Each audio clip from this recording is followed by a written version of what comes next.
병원 복도에 형광등 불빛이 차갑게 내리쬐고 있었다. 중환자실 앞 영자는 떨리는 손으로 핸드폰을 꺼내 들었다. 화면에는 남편이라는 글자가 또렷하게 보였다. 그녀는 잠시 망설이다가 통화 버튼을 눌렀다. 여보, 지금 병원이야. 엄마가. 영자의 목소리는 금방이라도 울음이 터질 것 같았다. 하지만 전화기 너머로 들려온 것은 예상치 못한 냉담한 목소리였다. 지금 야근 중이야. 바빠. 기석의 목소리는 짜증이 섞여 있었다. 영자는 입술을 깨물었다. 그녀는 더 말하려 했지만 그 순간 전화 뒤편에서 여성의 웃음소리가 희미하게 들려왔다. 그것은 분명 사무실의 소음이 아니었다. 편안하고 친밀하고 사적인 분위기의 웃음이었다. 거기, 누구랑 있어? 영자가 묻자 전화는 끊어졌다. 짧은 신호음만이 귓가에 울렸다. 영자는 멍하니 핸드폰을 내려다봤다. 그녀의 눈에서 눈물이 주르륵 흘러내렸다. 중환자실 안에서 간호사가 나와 조용히 고개를 저었다. 영자는 비틀거리며 어머니의 병실로 들어갔다. 산소호흡기 소리만이 규칙적으로 울리는 방 안에서 장모는 희미하게 눈을 떴다. 그녀의 손은 차갑고 가늘었다. 엄마, 엄마. 영자는 어머니의 손을 꽉 잡고 오열했다. 장모는 힘겹게 딸의 얼굴을 바라보며 입술을 움직였다. 소리는 나오지 않았지만 영자는 그 입모양을 읽을 수 있었다. 그 인간. 조심해. 장모의 손에서 힘이 빠졌다. 심전도 기계의 소리가 일직선으로 변했다. 의료진이 급히 들어왔지만 이미 늦었다. 영자는 어머니의 손을 놓지 못한 채 그 자리에 주저앉아 목 놓아 울었다. 복도 밖에서는 다른 환자 보호자들이 고개를 돌렸다. 그 울음소리는 너무나 슬프고 외롭고 절망적이었다. 영자는 그 순간 깨달았다. 자신의 인생에서 가장 중요한 순간에 자신의 곁을 지켜줄 사람은 아무도 없다는 것을. 그녀는 다시 한번 남편에게 전화를 걸었다. 하지만 전화는 꺼져 있었다. 고객님의 요청에 따라.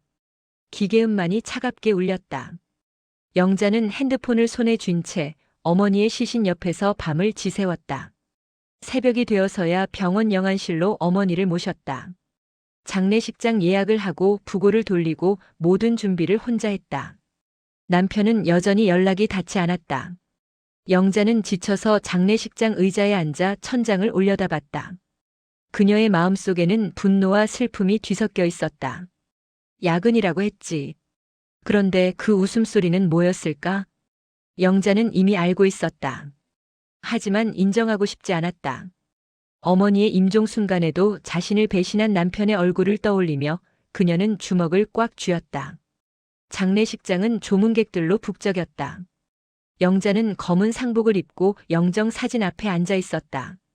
어머니의 환한 미소가 담긴 사진을 보며 그녀는 눈물을 참았다. 조문객들이 하나둘 들어와 절을 올렸다. 상주분 남편분은 어디 계세요? 친척 아주머니가 물었다. 영자는 연습한 듯 대답했다. 남편은 업무 때문에 못 왔어요. 아이고, 그래도 장모님 장례식인데. 사람들의 수군거림이 들렸다. 영자는 고개를 숙였다. 그녀는 수십 번, 아니 수백 번 같은 대답을 반복했다. 업무 때문에.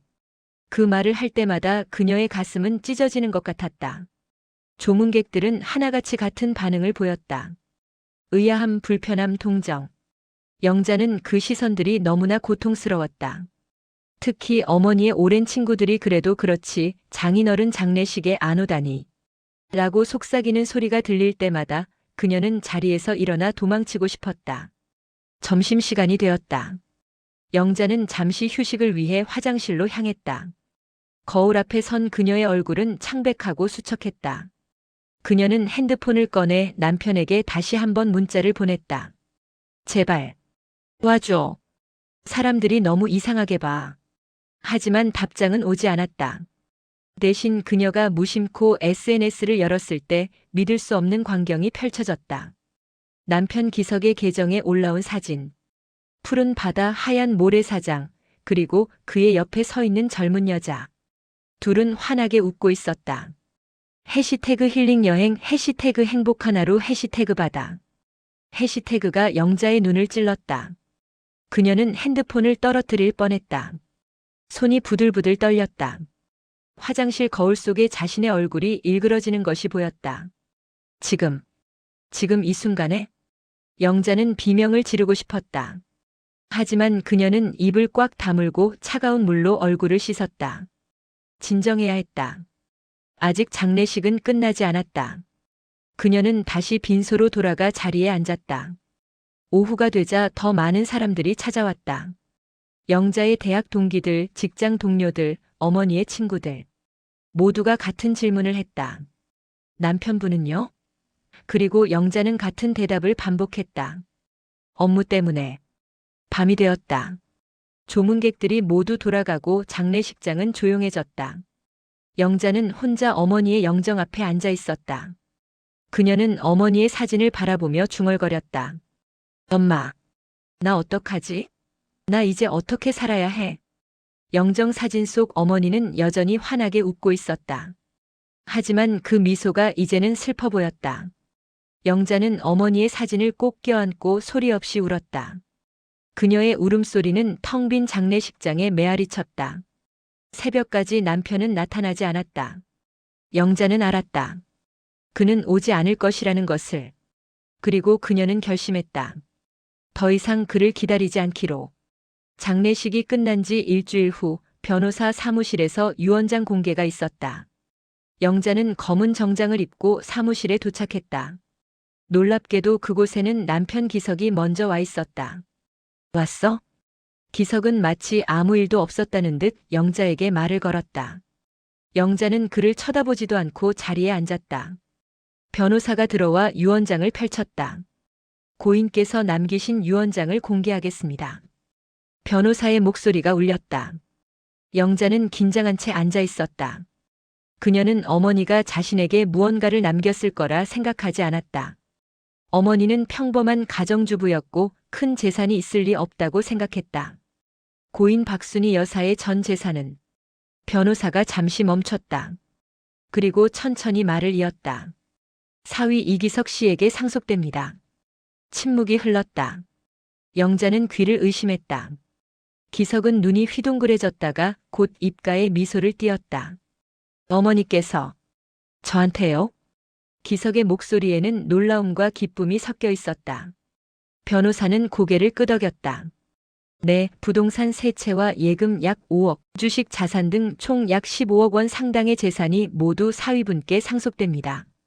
영자는 믿을 수 없었다. 어머니가 그런 재산을 가지고 있었다는 것도 놀라웠지만 그것을 자신이 아닌 남편에게 남겼다는 것이 더 충격이었다. 어머니. 왜? 영자는 작은 목소리로 중얼거렸다. 하지만 기석은 이미 변호사에게 질문을 쏟아내고 있었다. 언제부터 제 명의로 이전되나요? 절차는 어떻게 되나요? 기석의 얼굴에는 흥분이 가득했다. 변호사는 차분하게 설명했다. 서류 절차를 거쳐 약 한 달 내로 모든 재산이 이전됩니다. 회의가 끝나고 영자는 멍하니 사무실을 나왔다. 기석이 그녀를 따라왔다. 영자야, 미안해. 장례식에 못 가서. 기석의 목소리는 갑자기 다정해졌다. 그는 영자의 어깨에 손을 올렸다. 당시에 정말 급한 일이 있었어. 근데 어머니께서 이렇게 큰 은혜를 주실 줄은. 영자는 그의 손을 뿌리쳤다. 그만해. 뭐? 왜 그래? 우리 이제 여유 생기잖아. 그동안 고생 많았지? 이제 좀 편하게 살 수 있어. 기석은 환한 미소를 지었다. 하지만 영자는 그 미소가 역겹기만 했다. 그녀는 아무 말 없이 그를 응시했다. 기석은 잠시 불편한 듯 시선을 피했지만 곧 다시 친절한 표정을 지었다. 오늘 저녁에 좋은 데 가서 밥 먹자. 어머니 덕분에 우리 인생 펴는 거야. 영자는 대답하지 않았다. 그녀는 돌아서서 걸어갔다. 기석은 그녀의 뒷모습을 보며 피식 웃었다. 그래, 조금만 참자. 재산만 받으면. 그날 밤 영자는 어머니의 유품을 정리하며 울었다. 왜 어머니는 자신이 아닌 기석에게 재산을 남겼을까? 혹시 자신을 미워한 걸까? 수많은 생각이 머릿속을 스쳤다. 며칠이 지난 어느 날 영자의 핸드폰이 울렸다. 낯선 번호였다. 여보세요? 영자 씨, 저 김 변호사입니다. 혹시 오늘 오후에 시간 되시나요? 따로 뵐 일이 있습니다. 영자는 이상한 예감이 들었다. 변호사의 목소리에는 긴장감이 배어 있었다. 네, 괜찮습니다. 그날 오후 영자는 다시 변호사 사무실을 찾았다. 변호사는 그녀를 조용한 회의실로 안내했다. 문을 닫고 변호사는 진지한 표정으로 말을 시작했다. 영자 씨, 제가 오늘 드릴 말씀은 절대 다른 사람에게 말씀하시면 안 됩니다. 특히 남편분께는 절대로요. 영자는 긴장한 채 고개를 끄덕였다. 변호사는 서류 봉투를 꺼내 그녀 앞에 놓았다. 지난번 공개한 유언장. 그것은 사실 미끼였습니다. 미끼요? 영자는 이해할 수 없다는 표정을 지었다. 변호사는 천천히 설명했다. 고인께서는 생전에 저를 여러 번 찾아오셨습니다. 그리고 매우 치밀한 계획을 세우셨죠. 사위분의 외도 사실을 알고 계셨습니다. 영자의 얼굴이 창백해졌다.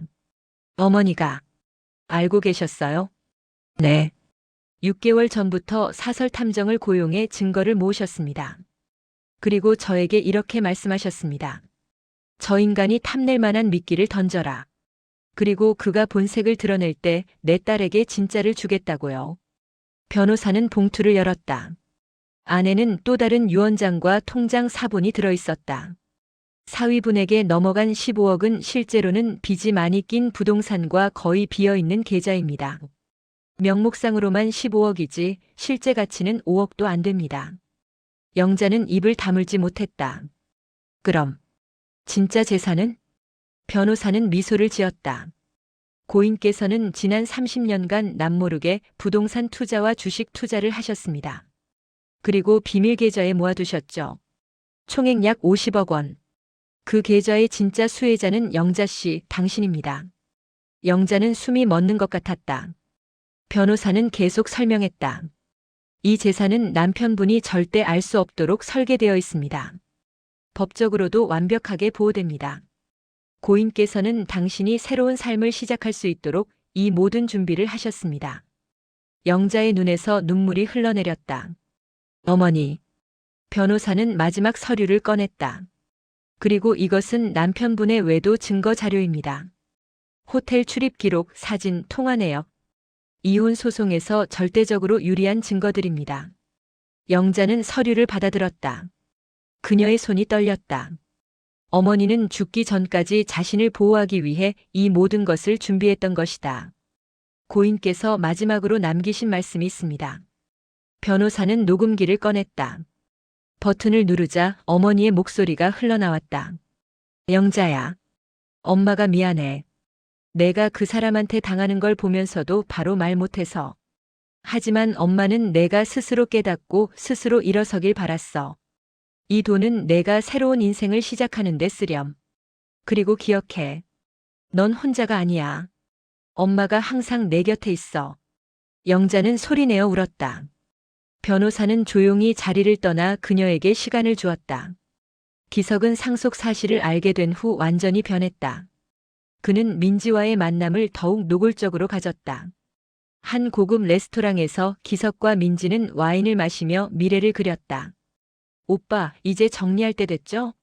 15억이면 우리 충분히 새 출발할 수 있어요. 민지는 기석의 손을 꽉 잡으며 속삭였다. 그녀의 눈빛은 계산적이었지만 기석은 그것을 사랑으로 착각했다. 그래. 이제 영자랑은 끝이야. 어차피 사랑도 없었고. 기석은 와인을 들이켰다. 민지는 미소를 지으며 그의 팔에 기댔다. 오빠는 나한테 아까워요. 그런 집에서 고생하고. 민지야, 조금만 기다려. 깔끔하게 정리하고 너랑 결혼할게. 기석의 얼굴에는 자신감이 넘쳤다. 그는 이미 재산을 자신의 것으로 생각하고 있었다. 며칠 후 기석은 집으로 돌아왔다. 영자는 거실에서 책을 읽고 있었다. 기석은 소파에 앉으며 냉정하게 말을 꺼냈다. 영자, 우리 얘기 좀 하자. 영자는 책을 덮고 그를 바라봤다. 기석은 잠시 망설이다가 말했다. 우리 그만하자. 이혼하자. 영자는 놀란 표정도 짓지 않았다. 그녀는 단지 조용히 물었다. 이유는? 이유? 우린 이미 오래전에 끝났잖아. 형식적으로만 유지하고 있었던 거지. 이제 그만 정리하자고. 기석은 마치 당연하다는 듯 말했다. 영자는 미소를 지었다. 그 미소가 기석을 불편하게 만들었다. 재산 분할은 어떻게 할 생각이야? 뭐? 재산 분할? 기석은 당황했다. 그는 재산을 나눌 생각이 전혀 없었다. 어머니께서 나한테 주신 거잖아. 그건 상속 재산이니까 분할 대상이 아니야. 영자는 고개를 끄덕였다. 그렇게 생각하는구나. 당연하지. 그리고 넌 직장도 있잖아. 충분히 혼자 살 수 있어. 위자료 정도는 줄게. 기석은 마치 자신이 큰 양보를 하는 것처럼 말했다. 영자는 웃음을 참으며 말했다.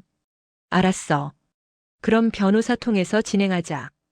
그래, 그게 좋겠어. 기석은 안도의 한숨을 쉬었다. 그는 영자가 순순히 받아들일 줄 몰랐다. 그날 밤 기석은 민지에게 전화를 걸었다. 민지야, 됐어. 이혼 진행하기로 했어. 진짜요? 오빠 최고. 민지의 목소리는 흥분으로 가득했다. 두 사람은 미래의 계획을 세우며 밤늦게까지 통화했다. 하지만 영자는 조용히 변호사에게 연락했다.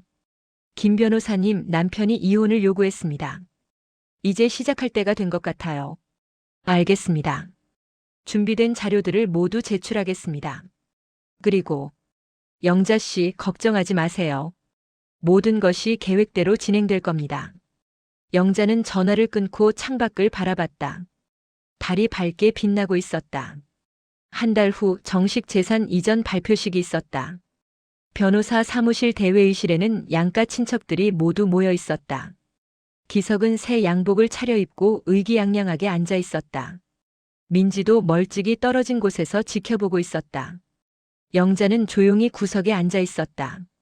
그녀의 표정은 차분했다. 변호사가 단상에 올라 설명을 시작했다. 오늘은 고 박순희 여사의 유산을 정식으로 이전하는 자리입니다. 사람들은 숙연한 표정으로 듣고 있었다. 기석은 벌써 미소를 띠고 있었다. 먼저 사위 이기석 씨께 상속된 재산 목록을 공개하겠습니다. 변호사는 서류를 꺼냈다. 기석은 앞으로 몸을 기울였다. 서울 외곽 부동산 3채, 총 명목 가치 10억 원. 예금 5억 원. 그러나 변호사는 잠시 멈췄다. 기석의 미소가 굳어지기 시작했다. 조사 결과 해당 부동산은 모두 대출이 설정되어 있으며 실제 가치에서 부채를 제하면 약 3억 원 정도입니다. 그리고 예금 계좌는 변호사는 통장을 보여줬다. 현재 잔액 1,000만 원입니다. 회의실이 술렁였다. 기석은 자리에서 벌떡 일어났다. 뭐라고요? 그게 무슨 소리예요? 서류상 5억이었지만 고인께서 생전에 대부분 인출하셨습니다. 그럼 그 돈은 어디 갔는데요? 기석의 목소리는 떨리고 있었다. 변호사는 침착하게 대답했다. 그것은 다른 용도로 사용되었습니다. 기석은 당황했다. 그는 민지를 돌아봤지만 민지는 고개를 돌리고 있었다. 기석은 다시 변호사에게 소리쳤다. 이건 사기잖아요. 분명 15억이라고. 명목상 가치가 그랬을 뿐입니다. 법적으로 문제 없습니다. 그때 기석은 갑자기 생각난 듯 말했다. 아무튼 저는 이제 자유입니다. 이 재산으로 새로운 삶을 시작할 겁니다. 그는 민지를 가리키며 큰 소리로 말했다. 여러분 소개합니다. 제 새 파트너입니다. 친척들은 충격을 받은 표정을 지었다. 기석은 계속 말을 이었다. 저는 영자와 이혼하고 이분과 새 가정을 꾸릴 겁니다. 침묵이 흘렀다. 그리고 변호사가 조용히 말했다. 잠깐만요, 이기석 씨. 한 가지 정정할 사항이 있습니다. 뭔데요? 실제 상속인은 이기석 씨가 아닙니다. 뭐라고요? 진짜 상속인은 영자 씨입니다. 회의실이 다시 술렁였다. 기석은 얼굴이 새하얗게 질렸다. 그게 무슨? 변호사는 새로운 서류를 꺼냈다. 고인께서는 별도의 비밀 계좌와 부동산을 소유하고 계셨습니다. 총가치 50억 원. 이 모든 것은 영자 씨에게 상속됩니다. 기석은 주저앉을 것 같았다. 민지는 이미 몰래 회의실을 빠져나가고 있었다. 그리고 이혼 관련해서 변호사는 두꺼운 파일을 꺼냈다. 이기석 씨의 외도 증거 자료입니다. 호텔 출입 기록, 사진, 통화 내역, 금전 거래 내역. 이 자료들로 인해 이기석 씨는 위자료와 손해배상을 물어야 할 처지입니다. 기석은 완전히 무너졌다. 친척들은 그를 경멸하는 눈빛으로 바라봤다. 회의가 끝난 후 영자는 기석과 단둘이 남았다. 기석은 의자에 주저앉아 머리를 감싸 쥐고 있었다. 영자. 나. 영자는 가방에서 서류 봉투를 꺼냈다. 그리고 그것을 기석 앞에 던졌다. 이혼 서류야. 서명해. 기석은 고개를 들었다. 그의 눈에는 눈물이 고여 있었다. 영자야, 미안해. 내가 잘못했어. 다시 생각해보자. 영자는 차갑게 웃었다. 지금 와서? 당신이 민지랑 여행 다닐 때, 엄마 장례식 안 왔을 때, 나한테 이혼하자고 했을 때, 그때는 생각 안 했어? 그건 내가 정신이 없어서. 정신이 없었다고? 정신 똑바로 차리고 한 짓이잖아. 영자의 목소리는 차가웠다. 기석은 그녀의 손을 잡으려 했지만 영자는 뿌리쳤다. 엄마가 마지막으로 이렇게 말씀하셨어. 저 인간, 내 인생에서 도려내라고. 영자야, 나도 처음엔 이해 못했어. 왜 엄마가 당신한테 재산을 남겼는지. 근데 이제 알겠어. 엄마는 당신의 본성을 보고 싶으셨던 거야. 그리고 당신은 기대를 저버리지 않았지. 기석은 아무 말도 할 수 없었다. 영자는 계속 말을 이었다. 당신은 엄마가 돌아가셨을 때조차 내연녀랑 여행을 갔어. 그리고 재산이 있다는 걸 알자마자 갑자기 친절해졌지. 역겹더라. 영자, 제발. 이제 끝이야. 서명하고 내 앞에서 사라져. 영자는 펜을 던졌다. 기석은 떨리는 손으로 펜을 들었다. 그는 서류를 바라보며 울먹였다. 나 어떻게 살아? 그건 내가 알 바 아니야. 당신 선택이었잖아. 기석은 결국 서류에 서명했다. 영자는 서류를 집어들고 돌아섰다. 기석이 마지막으로 물었다. 민지는 어디 갔어? 영자는 돌아보지 않고 대답했다. 당신한테 돈이 없다는 걸 알자마자 떠났어. 당연하지 않아? 당신이 날 선택한 이유랑 똑같아. 영자는 회의실을 나섰다. 기석은 텅 빈 회의실에 혼자 남았다. 그는 바닥에 주저앉아 소리내어 울었다. 밖에서는 민지가 급히 차를 타고 떠나는 모습이 보였다. 기석은 핸드폰을 꺼내 민지에게 전화를 걸었지만 이미 번호는 차단되어 있었다. 기석은 집으로 돌아갔다. 하지만 집 문은 잠겨 있었고 그의 짐은 현관 앞에 놓여 있었다. 영자는 이미 자물쇠를 바꿔버린 것이다. 영자야, 문 열어줘. 기석은 문을 두드렸지만 안에서는 아무 대답도 없었다. 그는 결국 짐을 들고 쓸쓸히 떠났다. 6개월이 지났다. 영자는 새 집으로 이사를 했다. 밝고 넓은 아파트였다. 그녀는 천천히 어머니의 유품을 정리하고 있었다. 옷장 깊숙이 오래된 나무 상자가 있었다. 영자는 그것을 열었다. 안에는 어머니의 일기장과 편지들이 들어 있었다. 영자는 조심스럽게 편지 한 통을 꺼냈다. 봉투에는 영자에게라고 어머니의 손글씨로 적혀 있었다. 손이 떨렸다. 봉투를 열자 편지가 나왔다. 사랑하는 내 딸 영자에게 이 편지를 읽고 있다면 엄마는 이미 내 곁을 떠났을 거야. 미안해, 영자야. 엄마가 더 일찍 말하지 못해서. 엄마는 알고 있었어. 기석이가 너한테 어떻게 하는지. 그 여자와 만나는 것도 너를 무시하는 것도. 처음 알았을 때 엄마는 너무 화가 났어. 당장 그 인간을 혼내주고 싶었지. 하지만 엄마는 참았어. 왜냐하면 내가 스스로 깨달아야 한다고 생각했거든.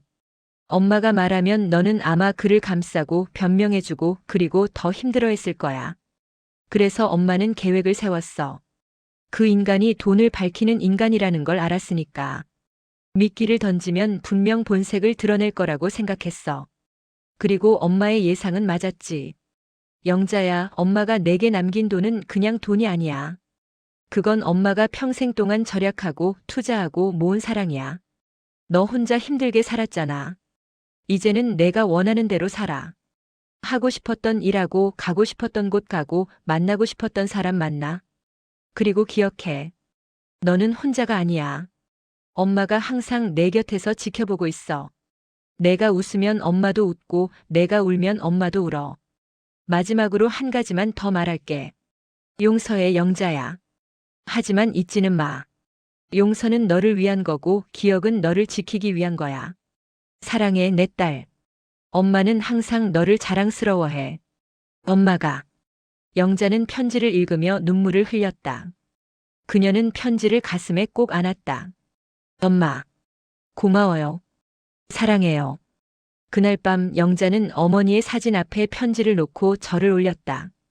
그리고 창문을 열었다. 시원한 바람이 들어왔다. 영자는 새로운 계획을 세우기 시작했다. 그동안 하고 싶었지만 못했던 일들. 어머니께서 남겨주신 유산으로 자선 사업도 하고 자신의 꿈이었던 작은 카페도 열기로 했다. 몇 달 후 영자는 순이의 정원이라는 이름의 카페를 열었다. 어머니의 이름을 딴 것이었다. 카페는 따뜻하고 아늑했다.